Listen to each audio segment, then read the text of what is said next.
नमस्कार मंडळी, मी शीतल आणि तुम्ही पाहताय दिल्लीकर मराठी। दरवर्षी अश्विन शुक्ल प्रतिपदा म्हणजेच घटस्थापना ते अश्विन शुक्ल दशमी म्हणजेच दसरा किंवा विजयादशमी या कालावधीमध्ये प्रत्येक हिंदू धर्मीय व्यक्तीच्या घरी आपापल्या कुलदेवीचा कुळाचार म्हणून 9 दिवसाचे नवरात्र साजरे केले जातात। यालाच आपण नवरात्र उत्सव किंवा शारदीय नवरात्र म्हणतो। तर या कालावधीमध्ये आपण 9 दिवसासाठी देवीच्या नावाने मातीचा घट बसवतो। त्याचबरोबर घटाच्या खाली मातीची वेदिका तयार करून त्यामध्ये धान्य पेरलं जातं। देवीचा मंगल कलश स्थापन केला जातो आणि देवीची विधिवतपणे स्थापना करून देवीच्या समोर अखंड दिवा सुद्धा लावला जातो। तर हा दिवा आपल्याला 9 दिवस सतत तेवत ठेवायचा असतो, म्हणजेच तो आपल्याला विझू द्यायचा नसतो। म्हणूनच त्याला अखंड दिवा असं म्हटलं जातं। जितकं महत्त्व घटाला आहे तितकंच महत्त्व या अखंड दिव्याला सुद्धा आहे। त्यामुळे आजच्या व्हिडिओमध्ये मी तुम्हाला नवरात्र उत्सवामध्ये अखंड दिवा कसा लावावा, त्यासाठी दिवा कोणता निवडावा, दिव्यामध्ये वात कशाची असावी, ती किती पदरी असावी, त्याचबरोबर दिव्यामध्ये तेल वापरावं की तूप वापरावं, तेल वापरणार असाल तर तेल नक्की कोणतं वापरायचं, त्याचबरोबर दिव्याच्या वातीची दिशा कोणती ठेवायची, दिवा कुठे ठेवायचा, दिवा नक्की किती वाजता आपल्याला प्रज्वलित करायचा आहे, त्याची योग्य वेळ कोणती, दिव्याला काजळी आली तर काय करायचं, ती कशी काढायची, दिवा अचानकपणे म्हणजे आपलं लक्ष नाही पण दिवा अचानकपणे विझून गेला तर कोणता उपाय करायचा, अशा सर्व गोष्टींची माहिती म्हणजेच थोडक्यात काय अखंड दिव्याचे सर्व नियम मी तुम्हाला या व्हिडिओमध्ये समजावून सांगणार आहे। प्रत्यक्ष अखंड दिवा कसा लावायचा हे सुद्धा दाखवणार आहे। त्यामुळे व्हिडिओ शेवटपर्यंत पहा। चॅनेलवर नवीन असाल तर सबस्क्राइब करा आणि व्हिडिओ पाहत असताना सर्वांनी कमेंट्समध्ये लिहा जय माता दी। चला तर मग व्हिडिओला सुरुवात करते। मंडळी, रोजच्या देवपूजेमधला दिवा असो किंवा नवरात्र उत्सवामधला अखंड दिवा, कोणताही दिवा तसाच जमिनीवर न ठेवता त्याला काहीतरी आसन द्यावं असा देवपूजेमधला नियम आहे। त्यामुळे एकतर आपण रोजची देवपूजा करताना दिवा एकतर थोडेसे तांदूळ ठेवून मग त्यावर ठेवतो, कुणी कुणी फुलांचं आसन देतं, कुणाकुणाकडे छोटेसे पाट असतात त्यावर सुद्धा दिवा ठेवला जातो आणि नंतरच देवपूजेला सुरुवात केली जाते। म्हणजेच काय, सर्वप्रथम दिवा लावून त्याची पूजा करावी, नंतरच देवपूजेला लागावं, हा सुद्धा देवपूजेमधला नियम आहे। तर नवरात्र उत्सवामध्ये खास करून जो दिवा आपण ठेवतो 9 दिवसांसाठी त्याला अखंड दिवा म्हणतात। नवरात्र उत्सवामधल्या या दिव्याला खास करून अष्टदल कमळाचं आसन लागतं। अष्टदल कमळ काढण्याच्या सुद्धा वेगवेगळ्या पद्धती आहे। कुणी रांगोळीने काढतं, कुणी धान्याने काढतं, कुणी फक्त तांदळाने काढतं, कुणी हळदी कुंकू वापरून काढतं, कुणी कुंकवाने सुद्धा काढतं। तर आज इथे मी तुम्हाला कुंकवाने अष्टदल कमळ काढून दाखवलेलं आहे। 9 दिवस आपण हा दिवा ठेवणार आहोत, त्यामुळे थोड्याशा अक्षदा, तर 9 अक्षदा मी 9 दिवसांच्या इथे ठेवलेल्या आहे। या अष्टदल कमळाला हळदी कुंकू वाहून त्याची पूजा केलेली आहे। यानंतर आपल्याला आपण जो दिवा अखंड दिवा म्हणून 9 दिवसांसाठी ठेवणार आहोत तो दिवा आपल्याला याच्यावर ठेवून घ्यायचा आहे। आणि तुम्ही सुद्धा जर अष्टदल कमळावर 9 अक्षदा ठेवल्या तर त्या थोड्याशा पसरून घ्या, नाहीतर काय होतं, आपण जो दिवा ठेवतो तो हलायला लागतो, त्यामुळे थोड्याशा त्या पसरून घ्यायच्या आणि मगच त्याच्यावर दिवा ठेवायचा। दिवा कशाचा असावा किंवा कोणता दिवा वापरावा असा तुमचा प्रश्न असेल तर दिवा तुम्ही कोणताही वापरू शकता। धातूचा असेल, दगडाचा असेल, मातीचा असेल किंवा अजून कोणता, फक्त तो थोडासा खोलगट असावा याची काळजी तुम्हाला घ्यायची आहे। खरं तर नवरात्रीमध्ये दगडाच्या किंवा मातीच्या दिव्याला अतिशय महत्त्व आहे। हा दिवा अतिशय शुभ मानला जातो। पण तुमच्याकडे पितळेचा दिवा असेल, समई असेल, नंदादीप असेल, म्हणजे दिवा अगदी कोणताही असेल पण तो थोडासा खोलगट का असावा, कारण 9 दिवस हा दिवा आपल्याला सतत तेवत ठेवायचा असतो आणि छोटा दिवा जर आपण घेतला किंवा थोडासा उथळ घेतला तर त्यातलं तेल सारखं संपून जाईल आणि 9 दिवस दिवा आपण ठेवतो तर दिव्याला काजळी सुद्धा येतेच। कितीही काळजी घेतली तरी दिव्याला काजळी येते आणि ती काढण्याच्या वेळा किंवा मग 9 दिवस सतत ठेवल्यामुळे जर त्याच्यामध्ये म्हणजे छोट्या दिव्यामध्ये जास्त तेल झालं तर मग तेलाचे ओघळ सुद्धा यायला लागतात आणि तिथली जागा खराब होत चालते आणि आपल्यालाही ते आवरणं अशक्य होतं।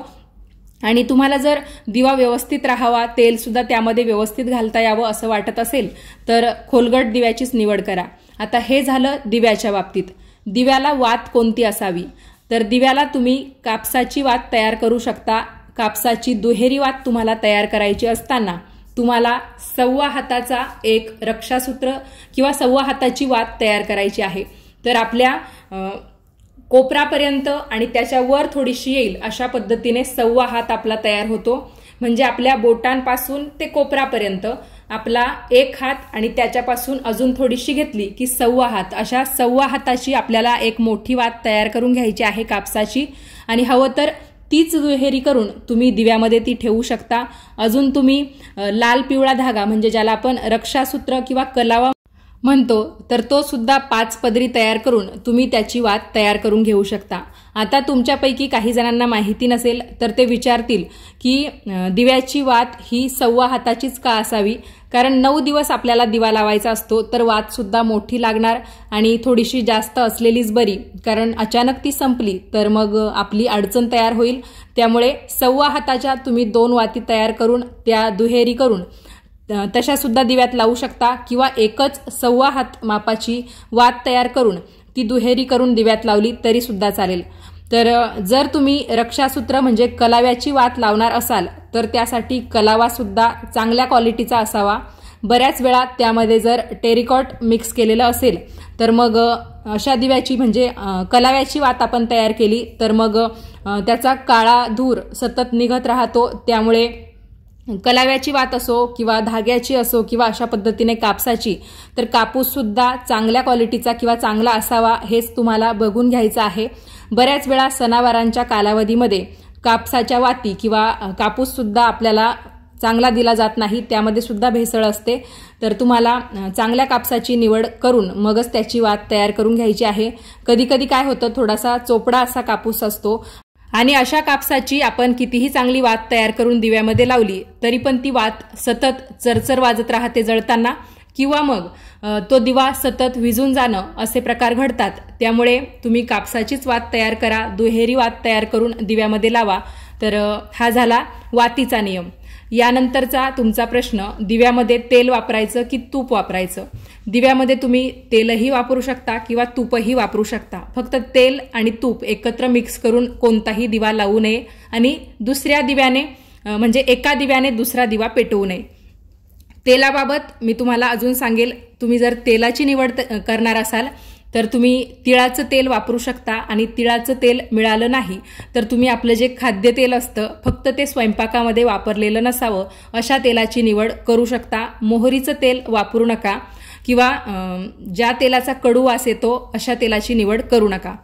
आता तेलाचीच वात लावावी असा मी तुम्हाला आग्रह करेल, कारण काय होतं, तुम्ही जर दिव्यामध्ये तूप वापरलं तर जेव्हा हा नवरात्रीचा उत्सव चालू असतो, जवळपास थंडीचे दिवस जवळ आलेले असतात, कधी कधी वातावरणामध्ये सुद्धा गारवा तयार होतो, दहीवर किंवा दव पडलेलं आपल्याला बाहेर दिसतं आणि कधी कधी असंही होतं नवरात्रीच्या कालावधीमध्ये सुद्धा पाऊस पडतो आणि थंड वातावरण तयार झालं आणि आपण घटाच्या समोरच दिवा ठेवतो बऱ्याच वेळा, तर थंड वातावरणामुळे सुद्धा ते तूप थिजलं तर मग दिवा आपल्याला म्हणजे विझून जाण्याची एक भीती असते. त्यामुळे शक्यतो तुम्ही तेलाचाच दिवा लावण्याचा प्रयत्न करा आणि तेलामध्ये फक्त मोहरीचं तेल सोडून दुसरं कोणतंही तेल तुम्ही वापरलं तरी सुद्धा चालेल. तसं तर देवपूजेमध्ये तिळाचं तेल वापरण्याचा नियम आहे, तर तुम्ही भेटलं तर तिळाच्याच तेलाचा वापर करा. तर यावर्षी अखंड दिवा म्हणून मी मातीच्या दिव्याची म्हणजे एका मोठ्या खोलगट पंतीची निवड केलेली आहे. तुम्ही कोणताही दिवा जेव्हा घ्याल आणि प्रज्वलित करण्याच्या अगोदर तुम्ही दिव्याला सर्व बाजूंनी अशा पद्धतीने हळदी कुंकू लावून घ्या, म्हणजेच काय दिव्याची आपल्याला पूजा करायची आहे. आणि साईडला जागा असेल तर तुम्ही फुलांचं डेकोरेशन सुद्धा करू शकता. हे सगळं ऑप्शनल आहे, म्हणजे आपली इच्छा असेल तर आपण करू शकतो, नाहीतर मग खरा नियम असा आहे की अष्टदल कमळ काढावं आणि त्याला दिव्यासाठी म्हणजे त्याचा वापर दिव्याला आसन म्हणून करावा. तर हा दिवा लावण्याची योग्य वेळ कोणती? जेव्हा तुम्ही घटस्थापना करणार आहात तर ज्या वेळेस तुम्ही देवीच्या नावाने मंगल कलश भरता किंवा तुमच्याकडे तो पहिल्यापासूनच असेल तर त्याच वेळेला आपल्याला हा अखंड दिवा लावायचा आहे. यावेळेसचा मुहूर्त मी तुम्हाला घटस्थापनेच्या व्हिडिओमध्ये सांगितलेला आहे. सकाळी 11:48 ते 12:36 शुभमुहूर्त आहे. तर फक्त नियम काय आहे घटस्थापनेचा की संध्याकाळी घटस्थापना करायची नाहीये, दिवसभरात कधीही करू शकता. तर सगळ्यात पहिलं तुमचं काम असणार आहे मंगल कलश भरणं आणि त्यानंतर अखंड दिवा लावणं. तर त्यावेळेत तुम्हाला अखंड दिवा लावायचा आहे. आणि दिव्याच्या वातीची दिशा कोणती असावी? तर हा जो दिवा आहे त्याचं तोंड घटाकडे आणि आपला देवीचा फोटो किंवा मूर्ती कुठे आहे त्याकडे असावं, एवढीच तुम्हाला काळजी घ्यायची आहे. जर मी तुम्हाला वेगवेगळ्या दिशा सांगत बसले तर तुमच्या शंका अजूनच वाढत जातील आणि दिशांच्याच बाबतीत कुणाला जाणून घ्यायचं असेल तर दक्षिण दिशेला सोडून वातीची दिशा कोणत्याही बाजूला केली तरी सुद्धा चालतं.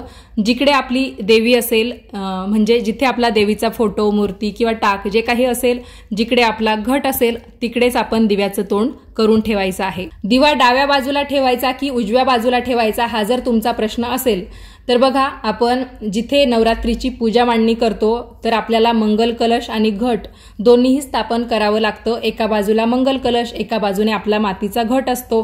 तर कोणतं तरी एक डाव्या बाजूला, कोणतं तरी एक उजव्या बाजूला असं होणारच आहे. फक्त दिवा जो आहे तो जर तुम्ही मातीचा घट आणि त्याची जी खाली वेदिका आहे ज्यामध्ये आपण धान्य पेरलेलं आहे त्याच्या समोर ठेवला तर चांगलं राहील. कारण दिव्याकडून मिळणारी उष्णता आणि घटातून पाझरणारं पाणी यामुळेच तर ते धान्य अगदी चांगल्या प्रकारे उगवत असतं. कारण वैज्ञानिकदृष्ट्या जरी बघितलं तर घटामधून सतत पाणी झिरपत राहतं, त्यामुळे ते धान्य जे आहे ते उगवायला मदत होते आणि उष्णतेमुळे ते चांगलं वाढायला सुद्धा मदत होते. फक्त दिवा थोडासा लांब त्यापासून का ठेवायचा, कारण जसजसं ते धान्य उगवतं तसतसं दिव्याची उष्णता जास्त लागली तर ते पिवळंही पडू शकतं. म्हणून दिवा थोडासा लांब ठेवायचा आहे आणि जिथे आपला घट असेल तिथे दिवा ठेवायचा आहे, हे सुद्धा तुम्हाला लक्षात ठेवायचं आहे. शक्यतो ज्यामध्ये तुम्हाला दिवा ठेवायचा आहे त्यामध्येच अष्टदल कमळ काढण्याचा प्रयत्न करा. कारण दिव्याखाली काहीतरी एक खोलगट प्लेट किंवा वाटी काही का होईना असावं. कारण काजळी जेव्हा येईल किंवा इन केस दिव्याला ओघळ जर आले तेलाचे तर तेही त्यामध्येच जातील आणि आपली पूजा मांडणी असेल किंवा पूजेचं जे आसन असेल ते खराब होणार नाही, तर दोन्हीही कामं आपली होतील. त्यामुळे जी प्लेट किंवा जे काही ताट वगैरे तुम्ही ठेवलेलं असेल त्यामध्येच अष्टदल कमळ काढा. आणि बऱ्याच वेळा असंही असतं की आपल्याकडे पूजा मांडायला जागा कमी असते, आपलं घर छोटं असतं किंवा इतर काही कारणं, तर एवढं सगळं करणं आपल्याला शक्य होणार नाही. आपण तांदळाने किंवा धान्य वापरून जर अष्टदल कमळ काढलं तर खूप जास्त पसारा तिथे होऊ शकतो किंवा दिवा ठेवायलाच अडचण होऊ शकते की कुठे आपण अष्टदल कमळ काढणार, कुठे आपण तो दिवा ठेवणार. तर हे सगळं जुळून येण्यासाठी तुम्ही जर अगदी साध्या सोप्या पद्धतीने असं अष्टदल कमळ हळदी कुंकवाने किंवा फक्त कुंकवाने काढलं आणि त्यावर तुमचा दिवा ठेवला तरी सुद्धा चालेल. यानंतरचा सगळ्यात महत्त्वाचा प्रश्न, दिव्याला जी काही काजळी येते ती कशी काढायची. तर प्लकर म्हणजे चिमट्याचा वापर करून तुम्हाला या दिव्याची काजळी काढता येईल किंवा तुमच्याकडे जर इयरबड्स असतील, त्या तुम्ही कानाच्या कामासाठी वापरलेल्या नसतील तर अशा चांगल्या इयरबड्स वापरून, म्हणजे कारण त्याला पुढे जो कापूस असतो तर त्या मदतीने सुद्धा आपल्याला जसं मी तुम्हाला व्हिडिओमध्ये दाखवते त्या पद्धतीने सुद्धा तुम्हाला ती काजळी अलगद काढता येईल.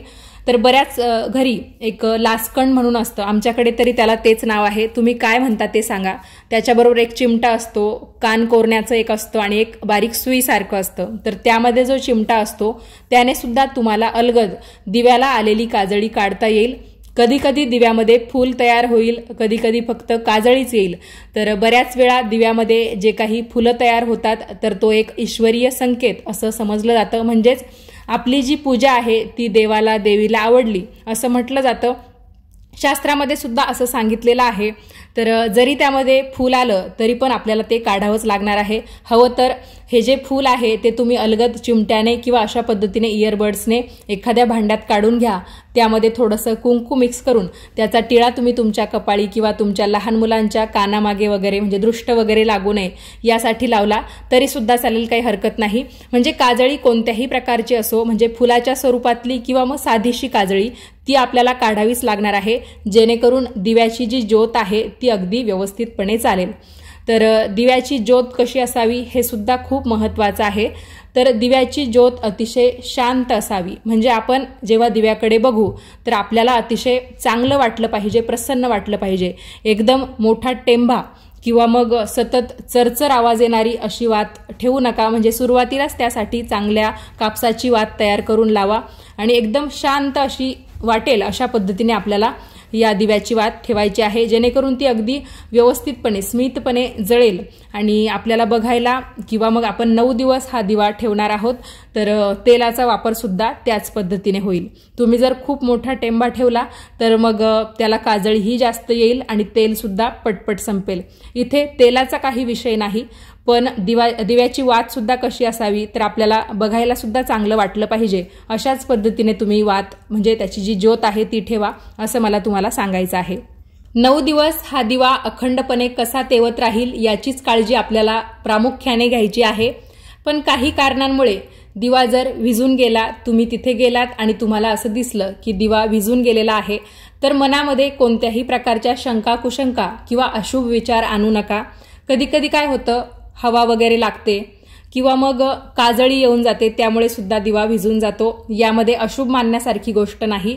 तरी पण तुम्हाला जर असं काही वाटत असेल की या म्हणजे वारं नाही लागलं, हवा नाही लागली किंवा बाकी कोणत्याही गोष्टी नाही घडल्या, तरी पण दिवा विझला आणि तुमच्या मनामध्ये जर वाईट साईट विचार यायला लागले, तर मग शंकेला इलाज नाही. त्यासाठी मग तुम्हाला एक उपाय सुद्धा मी सांगते. जेव्हा तुम्हाला असं वाटेल की दिवा विझून गेला, तर मग एक क्षमा प्रार्थना म्हणून तुम्ही देवीच्या समोर 9 मंत्र 108 वेळा म्हणायचा आहे किंवा तुमच्या पद्धतीने तुम्ही मनातल्या मनात देवीसमोर क्षमा प्रार्थना करू शकता.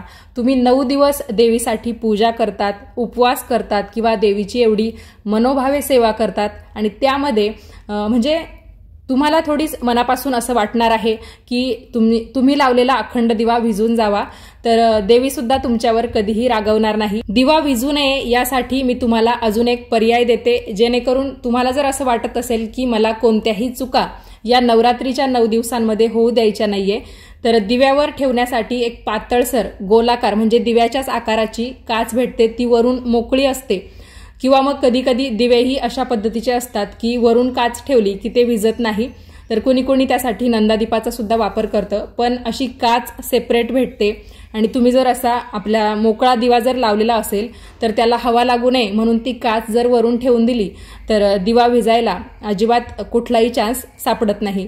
तर मिळाली तर ती घ्या किंवा मग जोपर्यंत तुमच्या घरामध्ये अखंड दिवा लावलेला आहे त्या खोलीमध्ये पंखा लावू नका. खिडक्या दरवाजे सुद्धा उघडे ठेवताना व्यवस्थित काळजी घ्या. तुमच्या घरातल्या लहान मुलांना अजिबात तिथे जाऊ देऊ नका.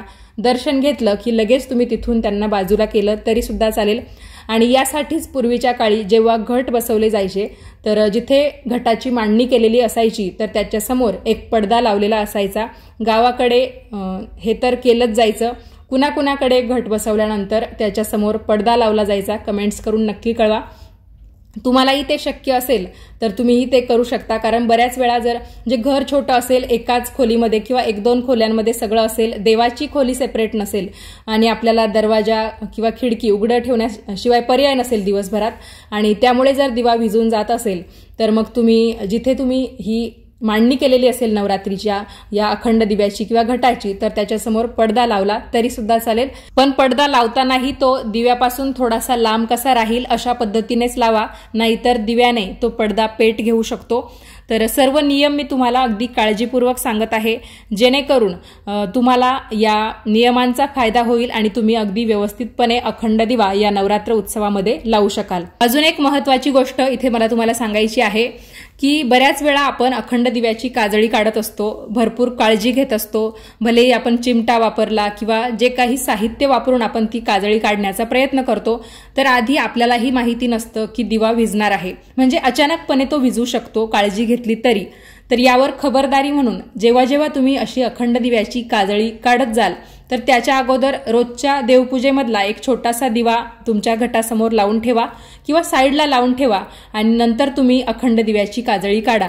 भलेही दिवा विझलेला असेल, म्हणजे काजळी काढताना तुमचा अखंड दिवा विझला तरी पण दुसरा दिवा तिथे लगेच तेवत असेल, तर हा एक मार्ग तुम्ही वापरू शकता.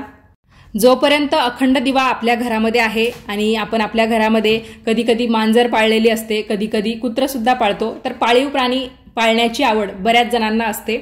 तर मांजर असेल, कुत्रा असेल, तर यांना तेलाचे पदार्थ बघितल्यावर तर ते खाण्याची इच्छा होते किंवा मग बऱ्याच वेळा ते उलटून सुद्धा देतात. त्यामुळे ज्या खोलीमध्ये तुमचा अखंड दिवा वगैरे असेल तिथे मांजर, कुत्रा किंवा तुमचे हे पाळीव प्राणी जाणार नाही याची तुम्हाला काळजी घ्यायची आहे. कारण योग्य काळजी तुम्ही घेतली तर तुम्हाला कोणत्याही गोष्टीचा पश्चाताप होणार नाही. आणि काय होतं की आपण काळजी घेतली नाही आणि अशा काही गोष्टी घडल्या की कारण नसताना आपल्या मनामध्ये शुभ अशुभ विचार सुरू होतात. तर त्यापेक्षा खबरदारी घेतलेली कधीही चांगली. नवरात्रीतल्या या अखंड दिव्याचं महत्त्व काय वर्णावं. दिवा म्हणजे साक्षात आपली कुलदेवी किंवा संपूर्ण पूजेचा आत्मा, प्राण आपण ज्याला म्हणतो. तर तो म्हणजे आपला अखंड दिवा। एकतर मंगल कलशामध्ये किंवा अखंड दिव्यामध्ये आपण आपल्या कुलदेवीचं जिवंत स्वरूप बघत असतो आणि या दिव्याच्या ज्योतीद्वारे म्हणजे आपण देवीकडे जी काही प्रार्थना करतो ती या अखंड ज्योतीद्वारे देवीपर्यंत पोहोचते असा त्याचा अर्थ होतो। दिवा म्हणजे अंधारावर प्रकाशाचा विजय। त्याचप्रमाणे माणसानं एक यश किंवा एकेका कामाद्वारे यश प्राप्त करून यशाची एक उंची गाठावी म्हणूनच हा अखंड दिवा किंवा रोजच्या पूजेमध्ये दिवा लावण्याचा नियम सांगितला जातो।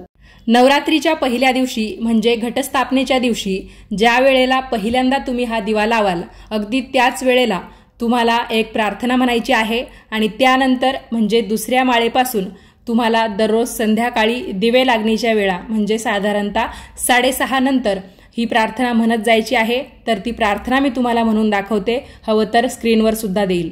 शुभम करोति कल्याणम आरोग्यम धनसंपदा शत्रुबुद्धी विनाशाय दीपज्योती नमोस्तुते। दिव्या दिव्या रे दीपकार कानी कुंडल मोतीहार दिव्याला पाहून नमस्कार। तिळाचे तेल कापसाची वात दिवा जळो मध्यान्नात।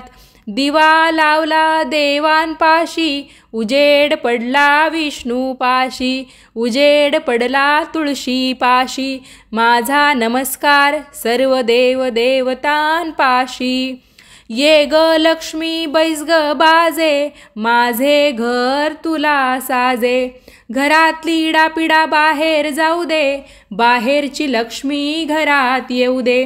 घरच्या सर्वांना सुख शांती समाधान चांगले आरोग्य लाभू दे। दीपज्योती परब्रह्म दीपज्योती जनार्दन दीपो हरतु मे पापम संध्या दीपम नमोस्तुते। तर अशा पद्धतीने तुम्हाला ही प्रार्थना म्हणायची आहे। तर आजच्या व्हिडिओमध्ये मी तुम्हाला अखंड दिव्याचे भरपूर महत्त्वाचे नियम सांगितले, त्या पद्धतीने तुम्ही नवरात्रीमध्ये अखंड दिव्याची काळजी घ्या। हा व्हिडिओ तुम्हाला कसा वाटला कमेंट्स करून कळवा। तर या व्हिडिओमध्ये अतिशय बारीक सारीक गोष्टींचा विचार करून सर्व माहिती मी तुम्हाला सांगितलेली आहे, त्यामुळे व्हिडिओ थोडा जास्त सविस्तर झालेला आहे। व्हिडिओ तुम्हाला कसा वाटला कमेंट्स करून कळवा। आवडला असेल तर व्हिडिओला लाईक शेअर करा आणि असेच छान छान माहितीपूर्ण व्हिडिओज पाहण्यासाठी आजच दिल्लीकर मराठीला सबस्क्राईब करा। भेटूयात परत पुढच्याच नवीन व्हिडिओमध्ये, तोपर्यंत सर्वांनी काळजी घ्या। धन्यवाद। तुम्हा सर्वांना नवरात्र उत्सवाच्या हार्दिक शुभेच्छा।